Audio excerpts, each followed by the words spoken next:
I think this is a very hungry team. You know, you're talking about a bunch of returners coming back from last year's team, especially position player-wise, that did not. You know, we didn't win the final game, and I think they know it, and they know the experience, they know the journey to get to Omaha, and certainly Tyler Ramatula's back and healthy. Cody Kiefer's back. Stevie Rodriguez, Cody Regis, Dean Espy. You know, we really like our team offensively. We're a year older.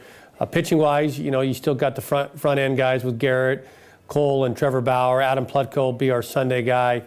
Nick Vandertig looks to be our closer. I was dying to be out there, but, you know, what I had in front of me was just being a good teammate and being there and into every pitch with the team in Omaha. I've just been dying 7 months, not being able to do too much, and I'm so happy just to be back on the field right now. Getting so close to our goal last year, you know, coming in second just makes you want it that much more.